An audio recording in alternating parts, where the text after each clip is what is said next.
Hi guys, hope you're going well. We're chatting today about episode 7 of Penny Dreadful called Little Scorpion.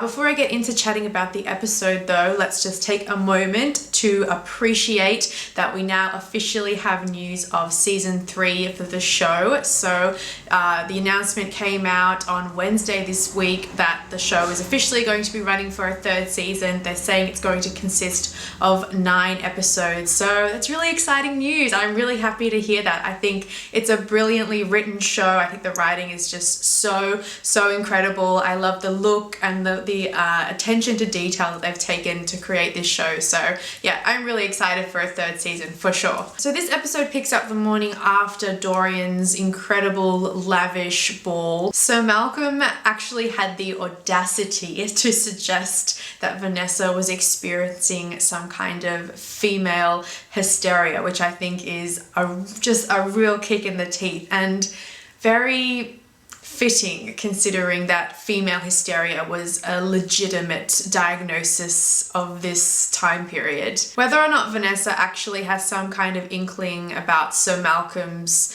change of state, I'm not sure. Whether she actually just believes in his happiness and his new romance with Evelyn Poole and just wants to remove herself from being a burden to him. We're kind of on the fence about that one, but nonetheless, herself and Ethan decide to escape from London and retreat to the house of the Cutwife. Now, the Cutwife's house we saw in Vanessa's flashback episode in episode 3, I think it was that fully self-contained flashback episode. And to be honest, I did not think that we were going to be coming back to this setting at all. So when suddenly the two of them arrive on the doorstep of the Cutwife's house, I was just like, oh my goodness, I recognize this place. Ethan and Vanessa get to step away from the whole situation that's going on in London.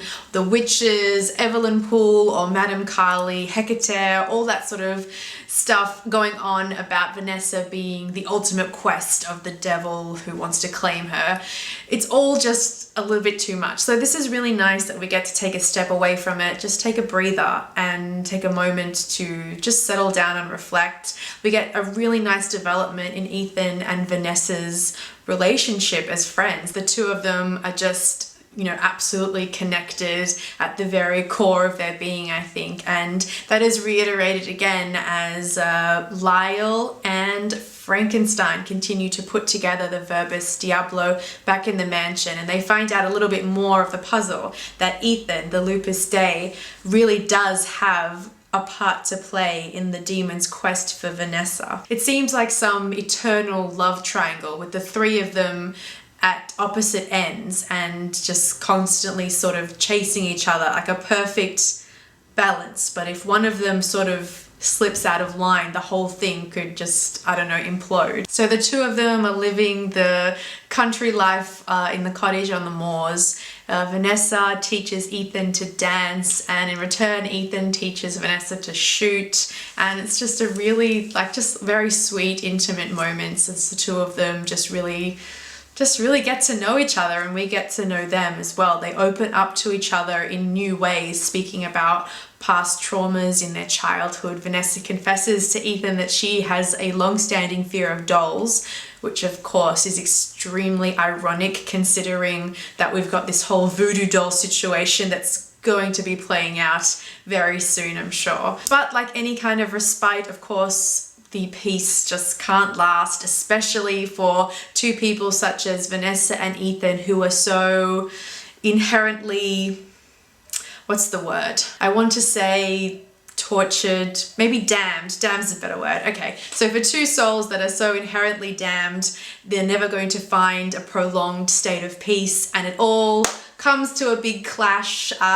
Literally, there's a big clap of thunder and lightning which sparks everything. And for Vanessa, this is the literal turning point. When the lightning crashes and sort of shatters all the peace between them, they have this really electric, intense moment where the cottage is caught on fire. They're stamping out flames, and in amongst all the heightened intensities of emotions of everything, they share this sort of illicit kiss.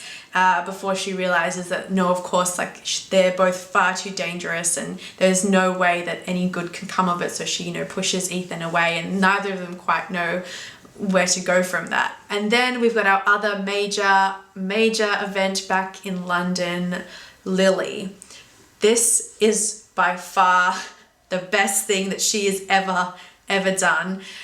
By best, I mean worst, but best for her character, because this shows that she is a creature. Up until now, she's been nothing but sweet and civil and innocent. Truly, you know, like reborn like a child, her childlike innocence, everything is there, which is what Frankenstein is so drawn to about her, that purity that she has.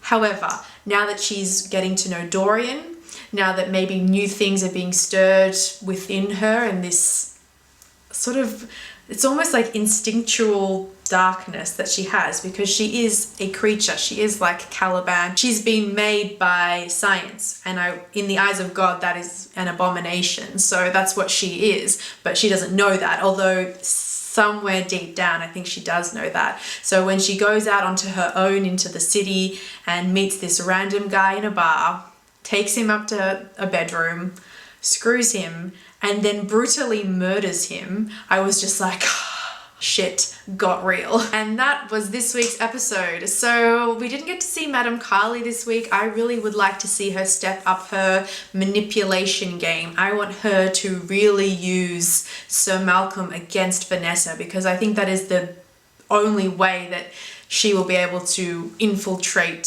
Vanessa's sort of morale and really do one over on her, is to turn Sir Malcolm, her most trusted ally, against her. Make sure you leave me comments in the comment section down below. Let me know what you thought of this episode and your predictions for the coming episodes. There's only a few more to go. Thank you so much for watching, and I will see you guys next week. Bye.